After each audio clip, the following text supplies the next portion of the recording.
Alright, Sleepy Panda, welcome to the first episode of Going Deep, where we have Thank you. deep gameplay and deeper conversations. How are you doing today? I'm doing pretty good. How are you doing, Max? Pretty lovely. Happy to have you here. I want to start I'm off. honored. You're honored. The first ever episode. First ever. Hopefully first of many. Give the people just like a very basic overview of your life. Who you are, what you do. All right. I'm Sleepy Panda. I'm a college student right now, going to university. I'm majoring in computer science and mathematics. You're a smart guy. What do I? Not that smart. I just know how to play the game. Is that right? Yeah. Yeah, I know how to. Yeah. Cool. I'm not that smart. I just like math, and I know how to make teachers like me and give me good grades. That's half the battle there. I mean, I feel like you're way smarter than you're giving yourself credit for. But how did you start playing lore? Let's start off with that. Easy question. Look at this place. Well, I was a Hearthstone player. You know, I grinded. I was an arena grinder by day. I would sit in my math class and just play arena all day. And Wait, you took that trade, bro? then What? I heard. Yeah, why not? All right, fair enough. I'm not thinking, dog. Sorry. I'm talking. Sorry to I'm just interrupt going. you. My bad. Arena grinder Yeah, by I don't day. want you to get value. That's fair. That's fair. Oh yeah, arena grinder by day, also probably by night. I was a band kid. That should give you a lot of insight about my personality. I was a band kid.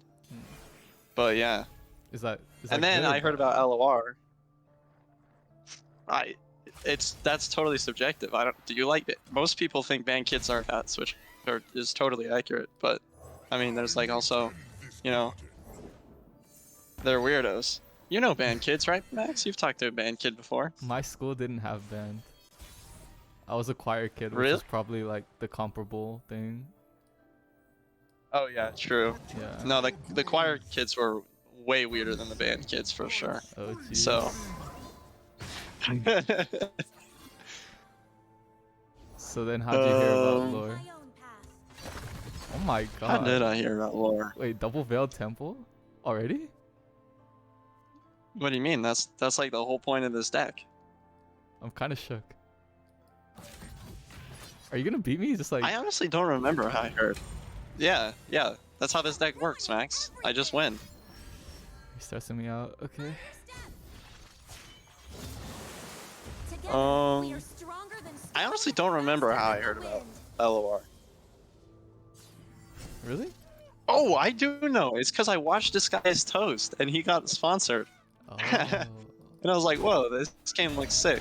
And so then I tried it out and saw that it was like a free-to-play model, and that it was also like super skill-based. Mhm. I was like, oh, this is fun. And I played all through open beta, and then I kind of set it down. You know, I would get to like gold each season, and that was about the extent of my play. And then they announced seasonal tournaments, right? Mhm. And I was pretty hyped about that.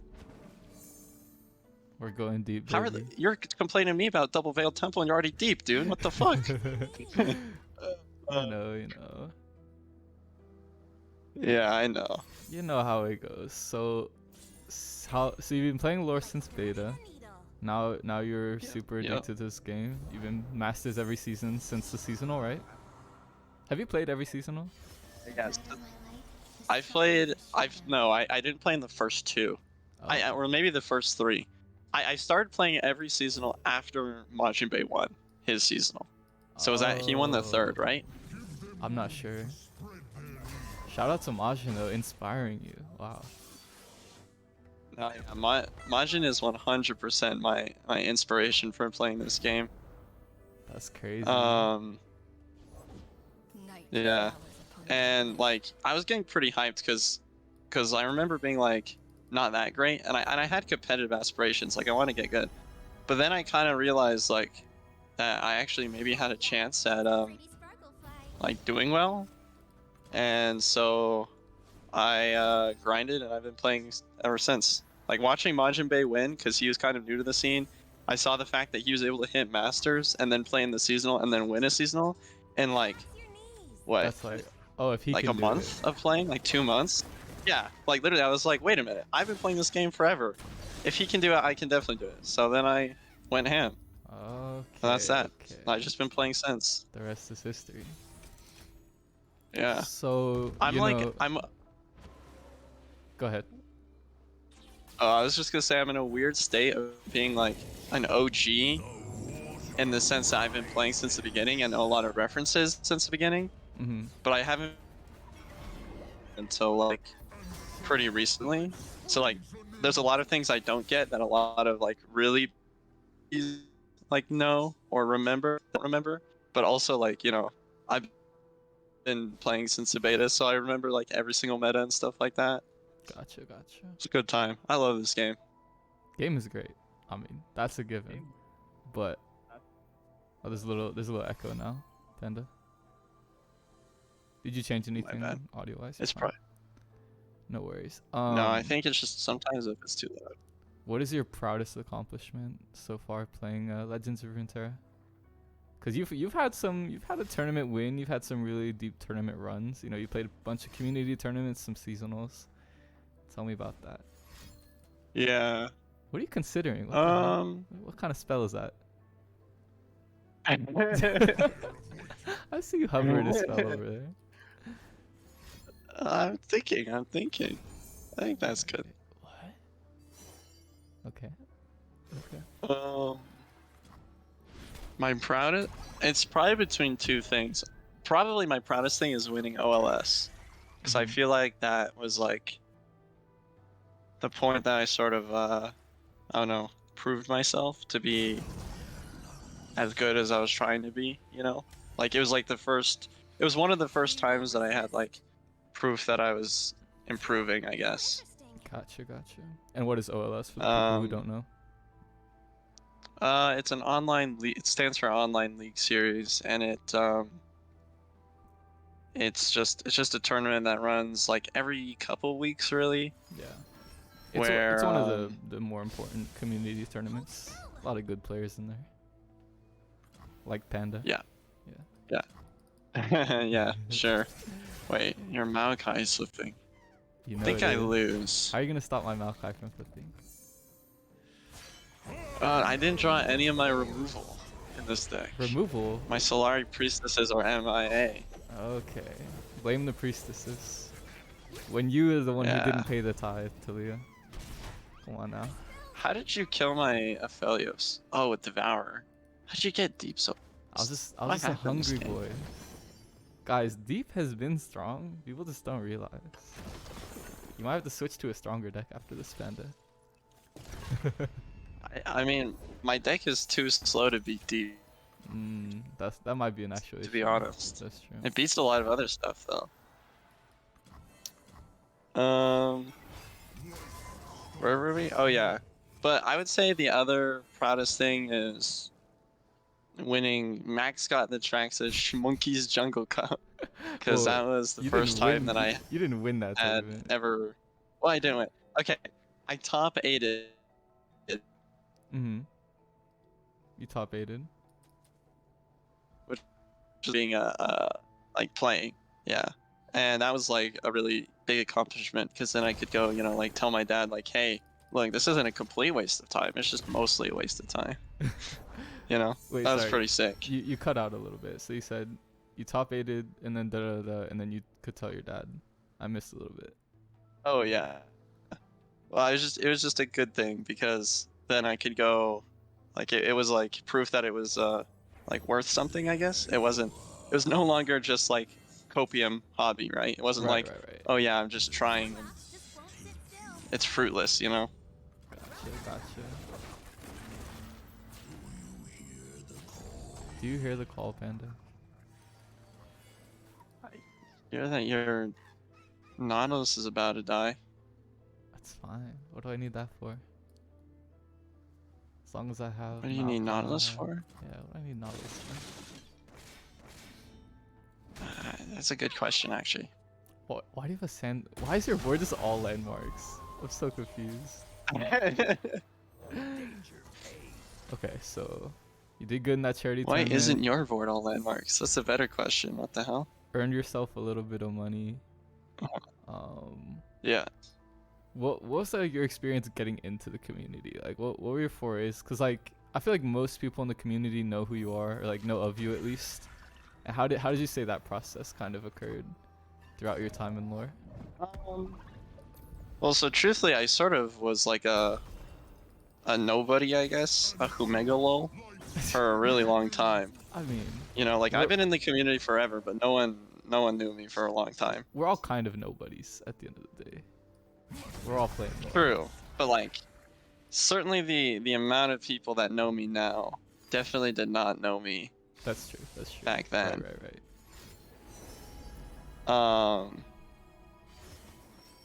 And that kind of started changing. When did that start changing? Well, okay, so there are a couple things that led up to it. So one of the things was, hold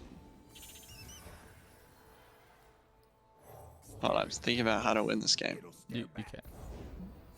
You can't win this. Let me game, correct. Let me recollect my thoughts here for a second. please. I know deep can be overwhelming. What was the question? Like, what was the process like of people getting to know you? Like, how'd you get into the community? Oh yeah. Okay. So the first thing was, you know, I'd been in the community for a long time, right? Like I was in Twitch chats and stuff like that for like forever. Mm-hmm. That's not gonna work. Point the way And point the way. so I had been around in that sense for a while, but I didn't like ever talk to anyone because I didn't think. I mean, this is probably a bad thought, but I didn't think like my time was worth it to the to a lot of players, right? Like, I didn't think I was at the level. I wasn't at the level I wanted to be to like, I guess, approach people. Right. That's fair. And then I started getting, you know, more into the community, talking to more people, and then the RA tournament started up, and you know, I had seen your name around for a while, and I knew you were starting to stream, and so I caught a couple streams, you know, whatever, and you were also trying to be a competitive player, right? So I asked you if you wanted to play in the RA league with me, and you were like, hell yeah. So that's honestly Thus the creation. that's honestly of how it the Puff Cat Peddlers, which a is PCP. Panda and I's team, which is pretty. It's been definitely a pleasure. Like, one of my favorite parts about being in the lore community lately has been those Aegis esports like league things, which were really cool. Yeah, that was definitely like, I'm really glad you approached me to play in those, because those are like, I don't know, it definitely just feels like you meet so many people by playing them, and it's just good vibes overall. You almost got me. You actually almost got me. That was scary as hell. I did. Oh my god. I wish this deck had burn now. Should put burn in it. Holy. GG's. GG's. Yeah. So that's how I started. And then the second phase, because like honestly there were two parts. There's like getting into RA, but I was still sort of like anyone who knew me just knew me as like on your team. Right. But I think I started making more of a name for myself when I actually like I went to talk to Ikeda because he had gotten really good playing for a short time, Mm-hmm. and he was like, dude, you just gotta talk to people, you know, like don't be afraid to reach out. That's And so super then I fair. was stopped. Yeah, I stopped subscribing to the mentality that I had to like be a certain level of play to talk to people, and I just started like reaching out in Twitch chats and hanging out in more Discords and like, you know, just saying hi to people. Mm-hmm. And from there it just kind of snowballs, right? Like once you talk to somebody, then you know they'll Literally. talk about you to someone else, and like the connections just flow. Like I feel like have spoken to like all of the best players, like face to face, like not face to face, but like through like DM, like directly talk to someone, like almost everyone in the community at this point. Yeah, and that's definitely like my experience too. The lore community is so small right now. It's like if you want to like reach out to somebody, there's literally like nothing stopping you. Like there are like a handful of top players who will be like not entertain as much conversation, but like for the most part, like especially when I was just like a player, before I streamed, I could pretty much like contact anybody, and they were like very kind with their time. Like they would talk to me about decks and like strategies if I had like specific questions. Like it's a really like I fear I'm gonna look back and these are gonna be like the good old days, because it's like the LOR community is like minuscule right now. Like we're so small, so I definitely cherish what we have at the moment. Yeah. Especially It for definitely anybody, feels like a. what's it What? called? Like it definitely feels like what? Oh, I was just saying it definitely feels like a family in some yeah, aspects. Yeah, for sure. It's very like non-hierarchical right now. Yeah. That's a word. I think that's a word, right? I mean, I know what it means. Okay, so I know what you mean when you say that. I have a very specific question for you, Panda, because you're someone who Bet. has unique experience in the lore community. Okay. So I don't mean to call you out, but you've gotten coaching specifically from a handful of very strong players, and I want to hear about your experience with that early on and what that was like, and how how that developed your skills, or maybe you felt like it could have been better. Just All right. just the topic. I'm not gonna try to flame anyone. Right. Yeah. Yeah. I'm not gonna try to flame anyone, but I do actually. I've been thinking about this, and I do think it's a place where the LOR community can definitely improve. Yeah. So I've gotten coaching from 3 players total. Mhm. Those players are Jay Sensational, Yep. Mr. Emotional, and Aikedo. Mhm. And I would say of those 3, the best like quote unquote coaching, like in terms of like sit down and will like help you with whatever you're doing, Mhm. was probably Mo. Because Mo like asks you a questionnaire before, like really tries to get to know you, so he can actually like pinpoint what you need to work on and like mistakes that you may be making. And both Jay Sensational and Kato kind of were just like, I'll backseat some of your games. Right. Which is fine. We're Like, not that's supposed to very be. valuable. We're not supposed to be boosting Mo's ego here, Panda. This is the opposite. Yeah, I'm not. I'm cut not the camera. trying to. I'm about to kick you out of this Discord call. No, I'm teasing. That's totally fair. No, Yeah. Mo's great. Definitely like a professional. Like you can see he advertises his coaching through his YouTube like in every like video. It's like it's because he's a good coach. Like he actually, yeah. No, I feel that as well. Yeah, and I don't want to flame the other 2. Like, it's certainly like they were all valuable experiences. Like even having a good player backseat your games is like really important. Mm-hmm. No, it helps a lot. For sure, and it's really helpful. But like, I think if you're especially a newer player, like you're gonna probably get the most value because I would say if you want to get coaching from a high level player that doesn't have like a process, like Mo has a process where he sits down, gets to know you, tries to figure out your weaknesses, like tries to pinpoint things and like make notes. Like it's like very streamlined. It feels like an actual process of improvement, whereas the others are sort of like, oh, what do you want to work on? Like it's very casual and laid back, which is definitely okay. But if you don't know what you're bad at, you should go to Mo, because Mo can help you find that. Gotcha. Whereas the other ones are more like, let's just do whatever. Yeah.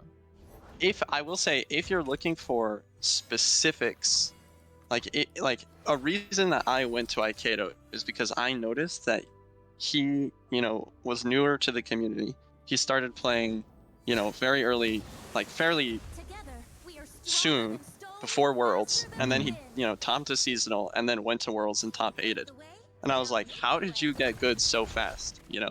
So like, I went to Aikedo because I specifically knew that he was doing something that allowed him to improve very quickly, and I wanted to know, what that was. And I think that was very valuable. But it was less of a matter of like Aikedo standing there and being like, oh, let's figure out your weaknesses and strengths and yada yada, and much more like I knew that there was knowledge in his brain or an approach in his brain, and I wanted that. Gotcha. So yeah, that's a. And I would say if there's any LOR coaches like looking to get into coaching or wondering how you can improve your coaching, I think the best thing is like I think the funnily enough, I think a question that a lot of coaches ask that I don't know if is like a good question to ask is what do you want to work on? Because most of the time people who are going to you for coaching don't know what they're like good they're or hard bad at. stuck, Like bro. part of why they like part of why they go to coaching is because they want to know what they can improve on. Yeah. And so being like, oh well, what do you want to work on today? Like let's just watch some games or let's just backseat is less helpful, I think, for a lot of players than really trying to like pinpoint. Gotcha. Well, that's insightful. That's insightful. Do you feel like you've improved since coaching though? Like, do you feel like Mo helped you, and in general, like, were those valuable processes for what you paid, etc.? Yeah, for sure. I think probably my biggest improvement was the session with Aikedo, because that was the session where he was like, you know, just reach out to people, don't be afraid to like talk to people and stuff. Like he gave me kind of advice, I guess. It was like less coaching and maybe just something I needed to hear at that time. Gotcha. But it was really valuable for me. So I'd say like of them, my session with Aikedo was the most impactful, but all of them helped me improve for sure.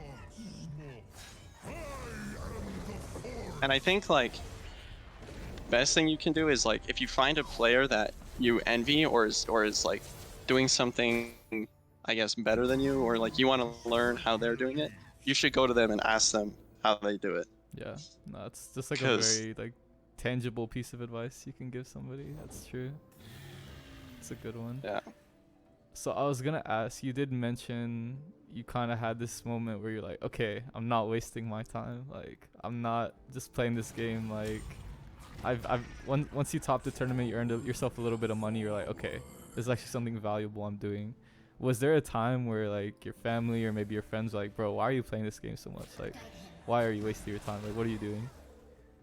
Why are you always online playing LOR? No one really like came to me and said that, but I definitely think there was this vibe of like I don't know, like wishful thinking, right? Like we all know those people who are like just on the copium, I guess. It's the best way I can describe it. Where, you know, they're just playing to do it and they have these wishful thinking, but like maybe they're never gonna get there. Or like I don't think that's actually true, but like I think that was like the opinion a lot of people had like around me. Is like, oh yeah, you know, like he has these hopes and dreams, but you know, whatever. They're like kind of fruitless, I guess. Like other Like how can you ever actually be a good player? Okay, so you're talking about like other Runeterra players, maybe. No, I mean specifically my family, honestly. I think it's also a standard I place on myself, right? Like I don't want to waste, like I'm very self-conscious about like wasting my own, right? Like I don't want to be spending time playing this game to try and be good and maybe do things that like I don't actually enjoy as much just to like, I don't know, Like playing a certain deck. not get sorry. Yeah, I mean it applies to that, but just like I don't know, like it was more like asking myself the question, do I have what it actually takes to be a good player, or am I just like on the copium, you know? Gotcha. I guess that's really what it is. Like I don't know if I'm good enough. Are you huffing the copium, Panda? I mean, I might be. In my experience, you've been a. Oh my God! Wait, Asol? That's not good. Where did that come from? Oh, I should have known. What do you mean? Where did that come from? Okay, we might be going to a game 3 here. Oh snap! What do you mean? I did not realize that Asol was coming down. I was too enthralled in your story of success and triumph. My bad. Yeah. No, it's my bad. I'm the one distracting you. It's okay. What the fuck? Oh.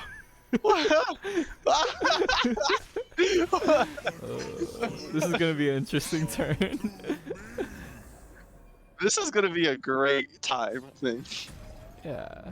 The events of this next turn are gonna be spicy. Nah, I think I think something about me, I'm definitely a perfectionist, so I want to be the best I can be. So if I was ever doing something that felt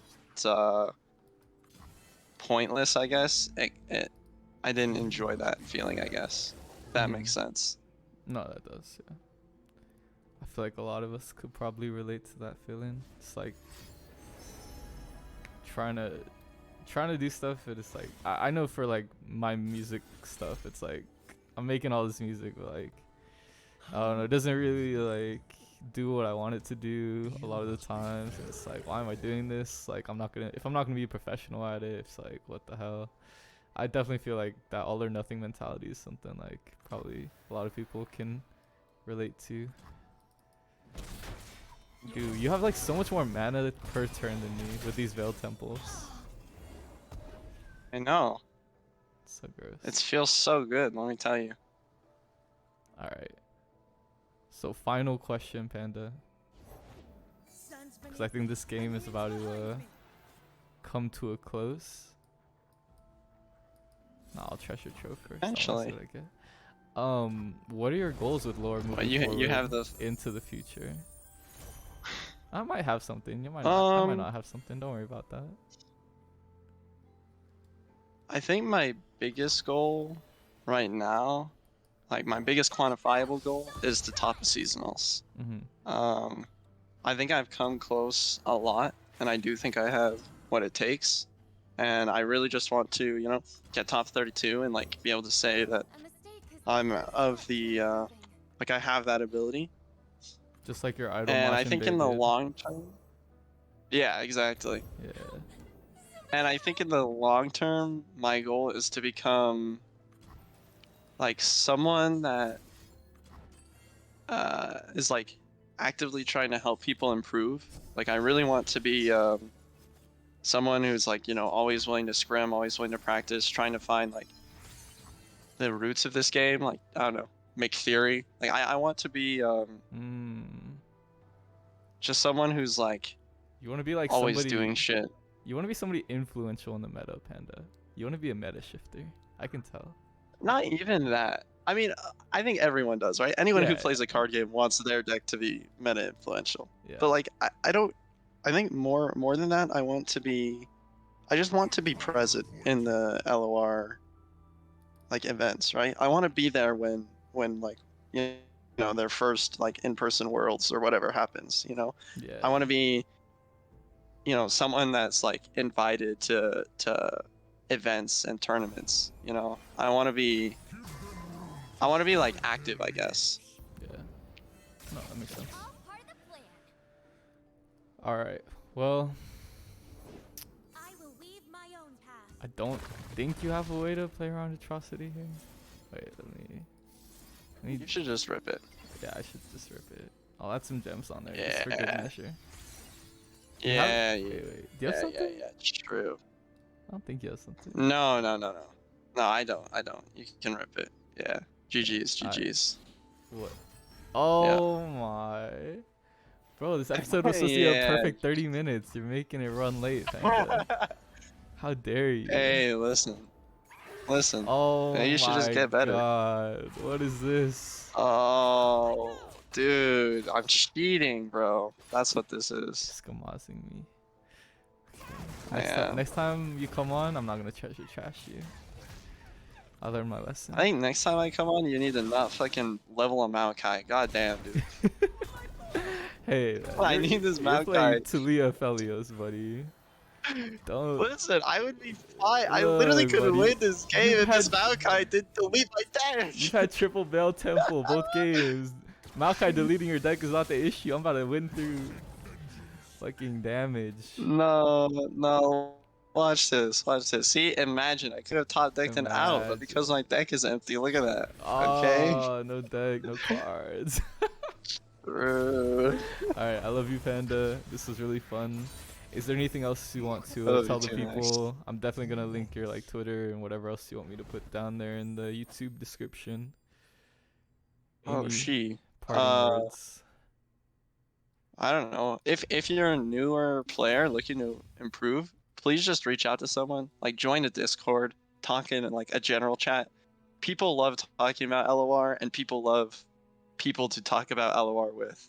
And if you want to become better, like the secret is literally just talking to people. That's their like first step for sure.